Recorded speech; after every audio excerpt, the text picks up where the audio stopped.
Okay dear student, अब मैं आप लोगों को विद्युत क्षेत्र रेखाएं किसे कहते हैं बताने जा रहा हूं।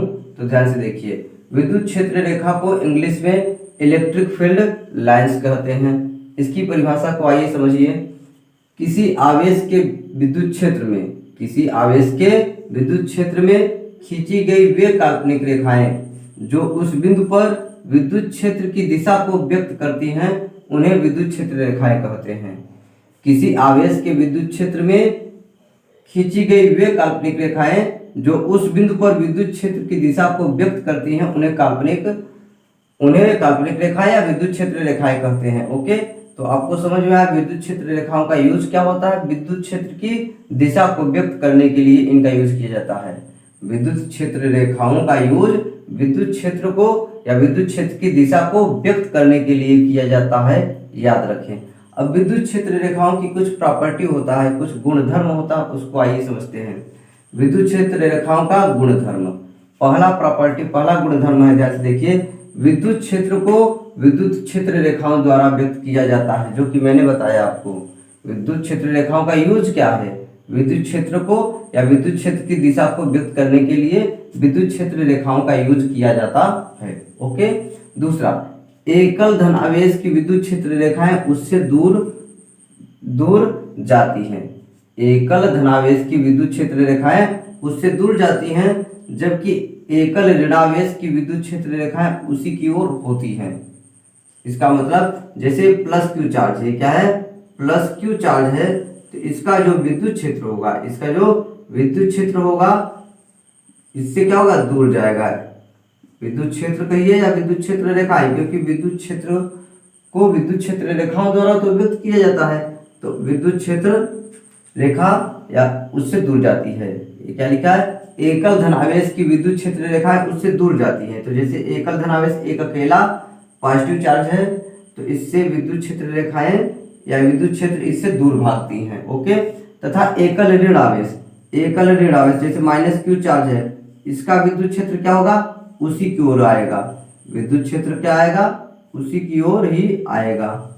समझ पाए कि नहीं। तो एकल धनावेश है तो उसकी विद्युत क्षेत्र की दिशा उससे दूर होती है, और माइनस क्यू चार्ज है, ऋणात्मक आवेश है, तो उसी की ओर होता है विद्युत क्षेत्र की दिशा। ओके, अब अगला इंपॉर्टेंट चीज याद रखिए, विद्युत क्षेत्र रेखाएं सममित होती हैं। विद्युत क्षेत्र रेखाएं सममित होती हैं, इसका मतलब जितनी विद्युत क्षेत्र रेखाएं किसी पृष्ठ से निकल रहे हैं उतनी ही वापस आएंगी। जैसे यहाँ पे देखिए, एक ऊपर और एक नीचे मैंने बनाया, एक इधर और एक इधर बना दिया। उसी तरीके सममित का मतलब चारों तरफ क्या होंगी, बराबर होती है। चारों तरफ क्या होती है, बराबर, क्योंकि किसी आवेश के चारों तरफ विद्युत क्षेत्र का मान क्या होता है, समान होता है। ओके, तो विद्युत क्षेत्र रेखाएं सममित होती हैं।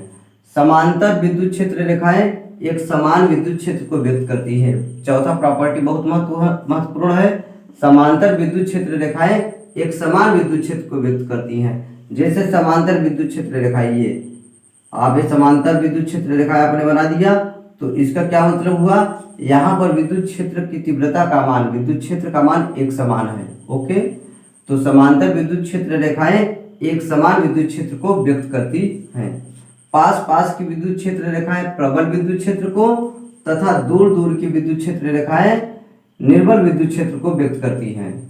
पास की जो विद्युत क्षेत्र रेखाएं होती हैं वहां पर प्रबल विद्युत क्षेत्र होता है, वहां पर विद्युत क्षेत्र की तीव्रता अधिकतम होती है, तथा जहां दूर विद्युत क्षेत्र रेखाएं होती हैं वहां पर क्या होता है, विद्युत क्षेत्र की तीव्रता का मान बहुत कम होता है। जैसे इस तरीके का एक चित्र बना लीजिए, विद्युत क्षेत्र रेखाएं आपने बना रखा है, ठीक है, ये है विद्युत क्षेत्र रेखाएं, ठीक है, विद्युत क्षेत्र रेखाएं बनाइए इस तरीके के। तो विद्युत क्षेत्र की तीव्रता का मान यहाँ पर एक पॉइंट पर तो क्या होगा, अधिकतम होगा, लेकिन यहाँ पर विद्युत क्षेत्र की तीव्रता का मान बी पॉइंट पर क्या होगा, न्यूनतम होगा। क्यों, क्योंकि यहाँ विद्युत क्षेत्र रेखाएं पास है, तो पास विद्युत क्षेत्र रेखाएं होती हैं तो वहां पर विद्युत क्षेत्र की तीव्रता का मान अधिकतम, और दूर विद्युत क्षेत्र रेखाएं होती हैं तो वहां पर विद्युत क्षेत्र की तीव्रता का मान कम होता है। ओके, तो इसको आप नोट कर लीजिए। फिर विद्युत क्षेत्र रेखाओं की और प्रॉपर्टी है, मैं आपको आगे बताने जा रहा हूँ। ओके डियर स्टूडेंट, अभी मैंने आपको विद्युत क्षेत्र रेखाओं की 5 प्रॉपर्टी आपको बताया। 3 शेष प्रॉपर्टी और हैं जो कि बहुत ही महत्वपूर्ण है, उनको आप देख लीजिए। तो छठवां नंबर प्रॉपर्टी देखिए, विद्युत क्षेत्र रेखाएं धनावेश से निकलती हैं तथा ऋणावेश पर समाप्त हो जाती हैं। विद्युत क्षेत्र रेखाएं धन आवेश से निकलती हैं तथा ऋणावेश पर समाप्त हो जाती हैं। विद्युत क्षेत्र रेखाएं बंद वक्र का निर्माण नहीं करती हैं। ये उस कंडीशन में है जब दो चार्ज, एक प्लस और दूसरा माइनस, पास पास रखे हों, तो विद्युत क्षेत्र रेखाएं प्लस से निकलती हैं और माइनस पर समाप्त हो जाती हैं। क्योंकि प्लस से निकल रही हैं और माइनस पर समाप्त हो जा रही हैं, इसलिए बंद वक्र का भी निर्माण ये नहीं करती हैं। तो याद रखिए, जब कहीं दो आवेश, एक प्लस और दूसरा माइनस पास पास रखा हो, तो विद्युत क्षेत्र रेखाएं प्लस से निकलेंगी और माइनस पर समाप्त हो जाएंगी। अब विद्युत क्षेत्र रेखाएं बंद वक्र का निर्माण नहीं करती हैं। आगे देखिए, विद्युत क्षेत्र रेखाएं एक दूसरे को प्रतिच्छेद नहीं करती हैं, क्योंकि उनके प्रतिच्छेद बिंदु पर दो स्पर्श रेखाएं खींची जा सकती हैं जो कि दो परिणामी विद्युत क्षेत्र की दिशा को व्यक्त करती हैं, जो कि असंभव है। ओके, विद्युत क्षेत्र रेखाएं एक दूसरे को कभी भी प्रतिच्छेद नहीं करती हैं, क्योंकि उनके प्रतिच्छेद बिंदु पर दो स्पर्श रेखाएं खींची जा सकती हैं जो कि दो परिणामी विद्युत क्षेत्र की दिशा को व्यक्त करती हैं, जो कि असंभव है, क्योंकि परिणामी विद्युत क्षेत्र की दिशा हमेशा एक होती है।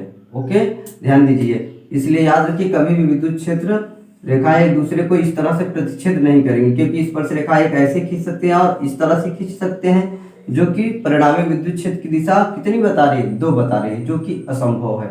ओके स्टूडेंट, तो ये विद्युत क्षेत्र रेखाओं का प्रॉपर्टी, इनको आप याद रखें। ओके।